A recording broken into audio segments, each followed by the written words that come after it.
नमस्कार दोस्तों, मैं जर्नलिस्ट रोहित शर्मा। आप सबका हार्दिक स्वागत, अभिनंदन। कांग्रेस पार्टी पर गांधी परिवार का ज़बरदस्त आधिपत्य रहा है, ज़बरदस्त वर्चस्व रहा है। वजह यही है कि गांधी परिवार के आधा दर्जन सदस्यों ने कांग्रेस पार्टी की अगुवाई की है और सबसे अधिक समय तक गांधी परिवार के सदस्यों ने कांग्रेस पार्टी का नेतृत्व किया। और सच्चाई यह भी है कि हिंदुस्तान में कांग्रेस पार्टी ने सबसे अधिक समय तक शासन किया, जिसका सीधा सा मतलब यही है कि हिंदुस्तान की जनता ने कांग्रेस पार्टी को समझा, परखा, वोट किया, जिसकी बदौलत कांग्रेस पार्टी ने सबसे अधिक समय तक हिंदुस्तान में राज किया। भले ही भारतीय जनता पार्टी गांधी परिवार पर परिवारवाद का आरोप लगा रही हो, लेकिन सच्चाई ये भी है कि गांधी परिवार ने कांग्रेस पार्टी को एकजुट बनाए रखने में अपनी तरफ से पूरी कोशिश की और कांग्रेस पार्टी के संगठन को और विस्तार को साल दर साल गति देते रहे। हालांकि यह बात अलग है कि आज कांग्रेस पार्टी हिंदुस्तान के 2 स्टेटों में ही सरकार में है, शासन में है। लोकसभा में भी बहुत ही कम कांग्रेस पार्टी के सदस्य हैं और ये हिंदुस्तान की राजनीति में पहली बार कांग्रेस पार्टी की ये जो दयनीय स्थिति हुई है, उसमें काफ़ी हद तक कांग्रेस पार्टी का जो ये गांधी परिवार है उसको भी दोषी माना जा सकता है, क्योंकि जिस तरह से हाल ही में कई सीनियर नेता, कई नौजवान लोकप्रिय नेता कांग्रेस पार्टी को छोड़कर दूसरे दलों में जा रहे हैं, तो निश्चित रूप से कहीं ना कहीं गांधी परिवार की ओर से भी चूक हो रही है, जिसकी वजह से कांग्रेस पार्टी में ये जो पतन की शुरुआत तेज़ी से आगे बढ़ती ही जा रही है। फिलहाल अभी जिस तरह से राजस्थान के जयपुर में कांग्रेस हाईकमान की ओर से पर्यवेक्षकों को यानी अजय माकन और मल्लिकार्जुन खड़गे को जिस मकसद से और जिस काम से भेजा गया था, वह मकसद पूरा हुआ नहीं, बल्कि कांग्रेस पार्टी में यह पहली बार देखने को मिला है जब से सोनिया गांधी कांग्रेस पार्टी सोनिया गांधी और राहुल गांधी ने भी अभी कुछ सालों तक कांग्रेस पार्टी का नेतृत्व किया था कि यानी अभी 20 से 24 साल जो हम पिछले 20-22 साल की बात करें तो या तो सोनिया गांधी ने कांग्रेस पार्टी का नेतृत्व किया है या फिर राहुल गांधी ने। और इन सालों में यह पहली बार देखने को मिला है कि जब हिंदुस्तान में किसी प्रदेश की कांग्रेस पार्टी की इकाई ने, वहाँ के कांग्रेस पार्टी के विधायकों ने कांग्रेस हाईकमान के आदेश की अवहेलना की। हालांकि अभी सोनिया गांधी ने इस पूरे प्रकरण को गंभीरता से भी लिया है, क्योंकि वह जानती हैं कि अगर इस प्रकरण को गंभीरता से नहीं लिया गया तो आज ये स्थिति राजस्थान में बनी है, कल दूसरे प्रदेश में भी बन सकती है और हाईकमान को एक तरीके से ये जो कमज़ोर करने की जो प्रक्रिया अब शुरू हुई है वो एक स्टेट से दूसरे स्टेट तक भी पहुंच सकती है। इसलिए अभी जिन पर्यवेक्षकों ने जयपुर में हाल ही में कांग्रेस पार्टी की ओर से भेजे गए पर्यवेक्षकों की मीटिंग का बहिष्कार करते हुए अलग से मीटिंग आयोजित की, मीटिंग में बाकायदा अपनी कुछ विशेष प्रस्ताव रखे, पारित किए और फिर सामूहिक रूप से वहाँ सीपी जोशी जो विधानसभा के अध्यक्ष हैं उन्हें इस्तीफे सौंपे गए। ये सारे जो घटनाक्रम हुए हैं वे एक तरीके से कांग्रेस हाईकमान को सीधे तौर पर राजस्थान से ये पहली बार बहुत बड़ी चुनौती ली है। इसी वजह से अब हाईकमान की ओर से इस पूरे घटनाक्रम में कांग्रेस पार्टी के अभी राजस्थान में दो सीनियर मंत्री हैं, महेश जोशी, शांति धारीवाल और धर्मेंद्र राठौड़। इन तीनों नेताओं को कारण बताओ नोटिस भी जारी किए हैं। हालांकि अब आगे क्या होगा, क्योंकि ये जिन नेताओं को कारण बताओ नोटिस जारी किया गया है, ये तीनों ही नेता अशोक गहलोत के काफ़ी करीबी हैं, काफ़ी विश्वास पात्र हैं, भरोसेमंद हैं। और जब सचिन पायलट ने इसी शासनकाल में राजस्थान में गहलोत सरकार के शासनकाल में अपनी ही सरकार के खिलाफ उन्होंने जो संघर्ष का बिगुल बजाया था, उस समय महेश जोशी, शांति धारीवाल और धर्मेंद्र राठौड़ की काफ़ी अहम भूमिका रही थी। हालांकि धर्मेंद्र राठौड़ उस समय ना तो कोई विधायक थे, ना ही उनके पास कोई संगठन में कोई बड़ा पद था, लेकिन उन्होंने जिस तरह से इस पूरे घटनाक्रम में राजस्थान में अशोक गहलोत की सरकार को बचाने में उनका जो प्रयास रहा वह काफ़ी सराहनीय रहा। उसके बाद से ही धर्मेंद्र राठौड़ अशोक गहलोत के काफ़ी और करीब आ गए हैं। शांति धारीवाल, महेश जोशी और प्रताप सिंह खाचरियावास, महेंद्र चौधरी, ऐसे बहुत से बड़े नेता थे जिन्होंने गहलोत सरकार का उस समय पूरा सपोर्ट किया और एक तरीके से जो स्थितियां उस समय सरकार के खिलाफ बनी थी उसका डटकर मुकाबला भी किया। लेकिन अभी इन्होंने जिस तरह से कांग्रेस हाईकमान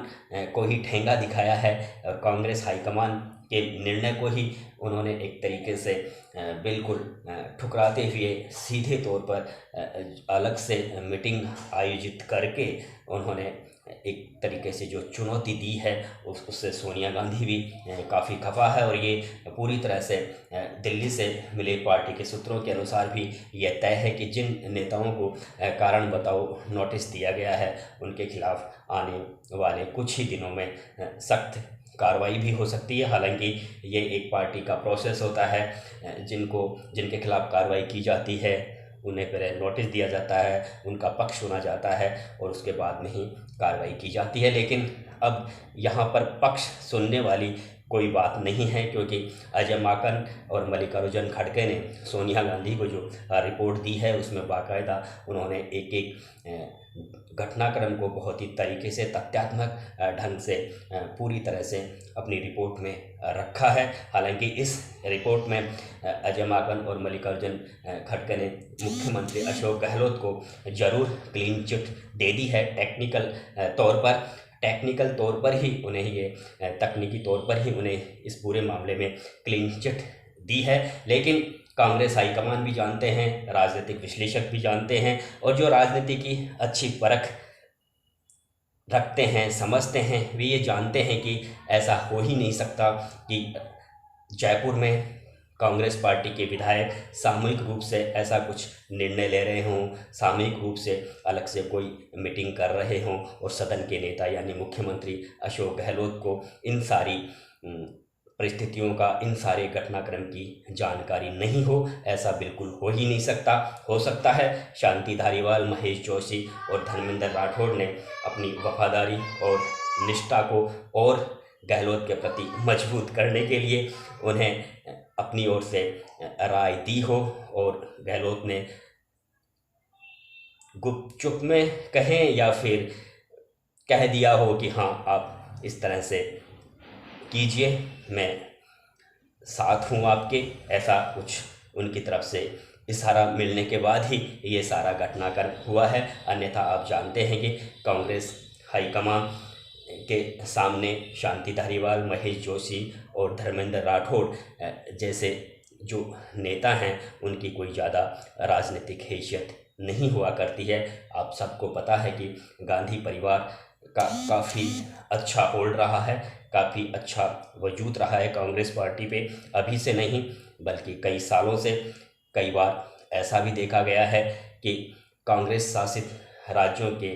मुख्यमंत्रियों को जब गांधी परिवार के किसी सदस्यों से मिलना होता था तो उन्हें 2-2 दिन तक दिल्ली में ठहरना पड़ता था। 2-2 दिन तक ठहरने के बाद ही गांधी परिवार के सदस्य अपने ही पार्टी के मुख्यमंत्री से मिलने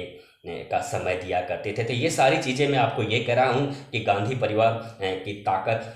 का अंदाज़ा शांति धारीवाल को भी था, महेश जोशी को भी था और धर्मेंद्र राठौड़ को भी था। और ये नेता ये भी जानते थे कि राहुल गांधी और सोनिया गांधी की ओर से सचिन पायलट को मुख्यमंत्री के रूप में निर्णय लेने का जो प्रस्ताव पारित करवाने के लिए ही अजय माकन को जयपुर भेजा था। वे जानते थे कि कांग्रेस हाईकमान ने सोनिया गांधी सचिन पायलट को ही अब सदन का नेता बनाने के लिए एक लाइन का प्रस्ताव पारित करवाने के लिए अजय माकन और मल्लिकार्जुन खड़गे को जयपुर भेजा है। और इसी बात को ध्यान में रखते हुए शांति धारीवाल, महेश जोशी और धर्मेंद्र राठौड़ और बहुत से निष्ठावान नेता जो गहलोत के प्रति काफ़ी भरोसेमंद नेता माने जाते हैं, उन्होंने ये सारा घटनाक्रम जयपुर में इस पूरे घटनाक्रम को अंजाम दिया। कहने का मतलब शांति धारीवाल, महेश जोशी और धर्मेंद्र राठौड़, जो इन तीनों नेताओं को अभी जो कारण बताओ जो नोटिस दिया गया है, ये नोटिस एक सतत प्रक्रिया है और इन पर कार्रवाई भी होने जा रही है। हालांकि अब गहलोत जरूर अपने इन तीनों नेताओं का बचाव करेंगे, क्योंकि ये तीनों ही नेता गहलोत के काफ़ी विश्वास पात्र हैं, भरोसेमंद हैं। और जब गहलोत पर या राजस्थान में अभी जिस तरह से सचिन पायलट ने सरकार के खिलाफ कुछ साल पहले संघर्ष का बिगुल बजाया था, उस समय इन तीनों ही नेताओं ने गहलोत का पूरा सपोर्ट किया था, पूरी रणनीति तैयार की थी। और बराबर जैसे कई दिनों तक कांग्रेस पार्टी के विधायक होटल में भी रहे, तो इन्हीं नेताओं को पूरी जिम्मेदारी दी गई थी विधायकों की गतिविधियों पर नज़र रखने के लिए और विधायकों को एक तरीके से एकजुटता का पाठ पढ़ाने के लिए। तो गहलोत इतनी जल्दी इन नेताओं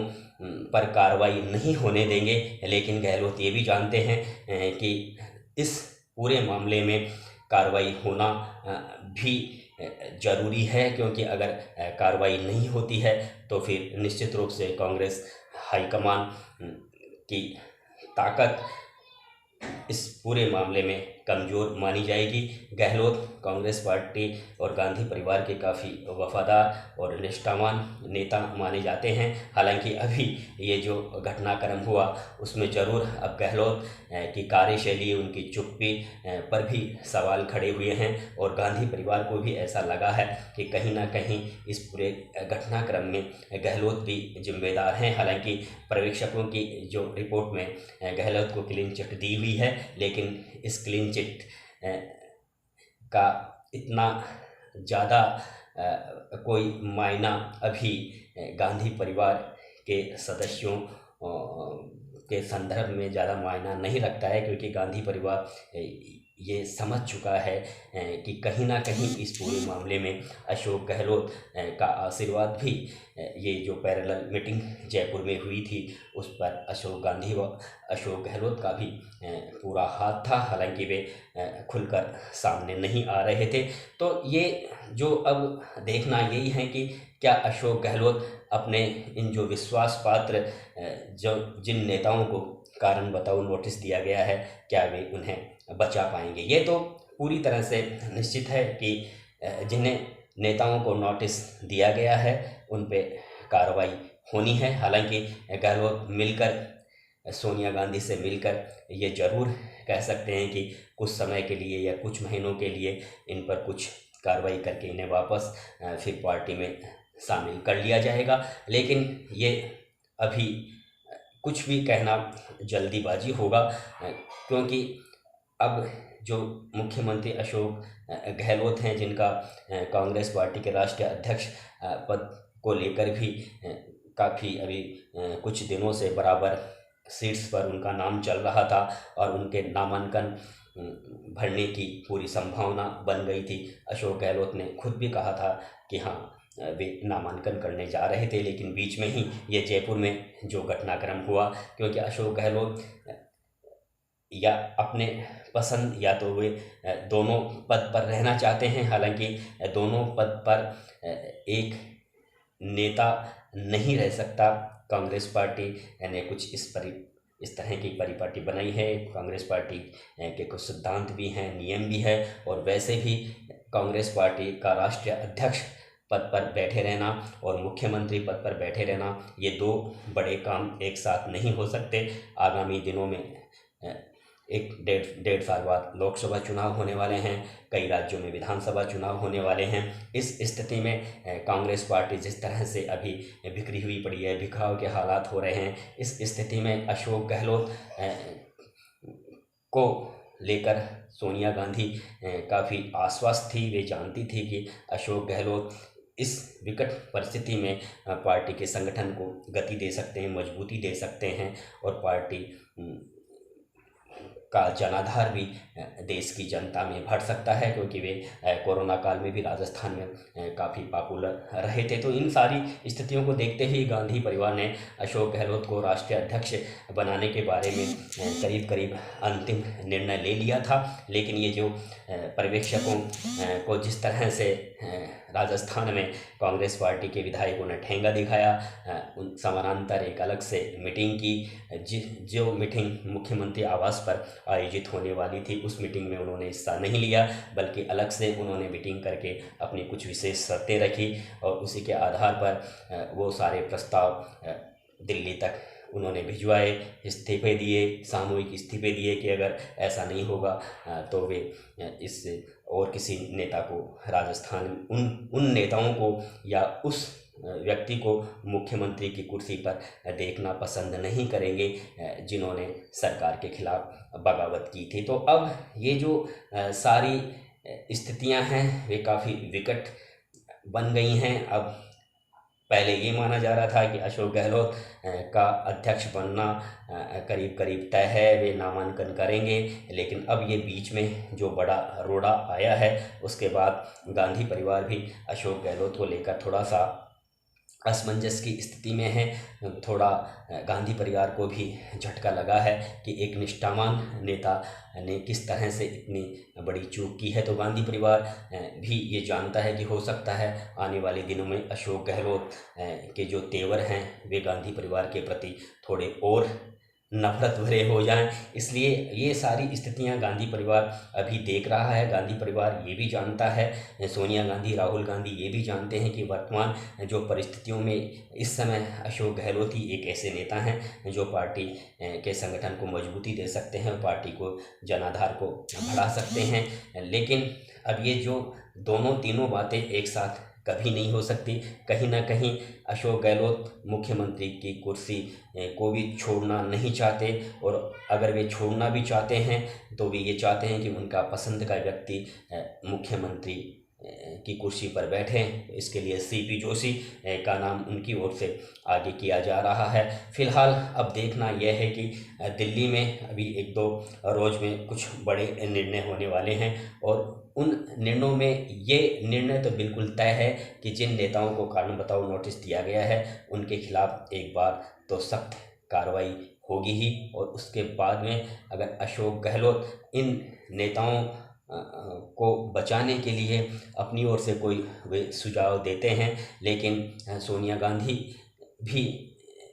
इस बात को लेकर काफ़ी गंभीर हैं कि वे एक बार जरूर इन नेताओं पर कार्रवाई करने के बारे में पीछे नहीं हटेगी, और इस बात को अशोक गहलोत भी जानते हैं। तो अब देखना यह है कि अशोक गहलोत जो अब दिल्ली पहुंच रहे हैं, सोनिया गांधी से उनकी मुलाकात होनी है, आगे उनका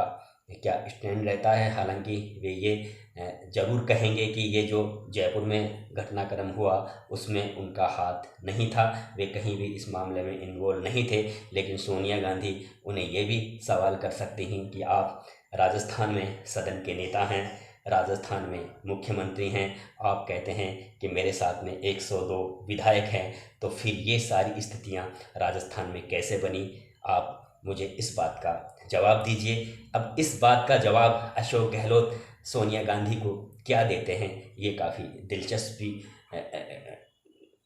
काफ़ी देखने वाली बात रहेगी। हालांकि आखिरी दम तक अशोक गहलोत की कोशिश यही रहेगी कि जिन नेताओं को कारण बताओ नोटिस दिया गया है उनके खिलाफ कार्रवाई को थोड़ा नरम रखा जाए, लेकिन फिलहाल ऐसा दिख नहीं रहा कि कांग्रेस हाईकमान जिन नेताओं को कारण बताओ नोटिस दिया गया है हाईकमान की ओर से, उन नेताओं को लेकर हाईकमान काफ़ी सख्त है। और क्योंकि हाईकमान ये जानता है कि अगर आज इन ऐसे नेताओं के प्रति अगर थोड़ा नरम रुख अपनाया गया तो इस तरह के हालात फिर दूसरे स्टेट में भी बन सकते हैं और स्थितियां फिर काफ़ी और पेचीदा हो सकती है, बिगड़ सकती हैं। इसलिए एक बार अनुशासनहीनता के आरोप में ज़रूर कारण बताओ नोटिस जिन नेताओं को दिया गया है उनके खिलाफ कार्रवाई होना तय है। और जहां तक अध्यक्ष के नामांकन का सवाल है, फिलहाल ये पेच फंसा हुआ है और जानकार लोग ये भी कह सकते हैं कि अशोक गहलोत ही नामांकन भर सकते हैं और वे अपने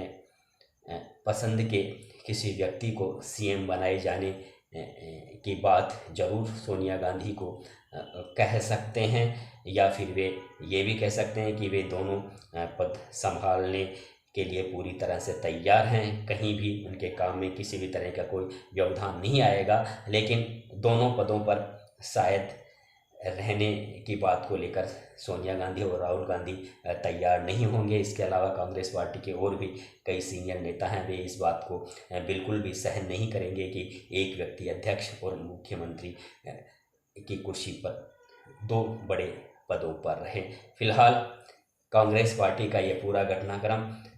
काफ़ी दिलचस्प मोड़ पर बन गया है और एक बार फिर से अध्यक्ष पद को लेकर जो घमासान की स्थिति दिल्ली में बनी हुई है वो मीडिया में भी काफ़ी सुर्खियों में है, चर्चा का विषय है और आम कांग्रेस जनों के अलावा हिंदुस्तान की जनता भी इस पूरे घटनाक्रम पर टकटकी लगाई हुई है। अब देखना यह है कि ये जो पूरा विवाद है वह किस तरह से शांत होता है और कांग्रेस पार्टी का अगला नया अध्यक्ष कौन बनता है। नमस्कार दोस्तों।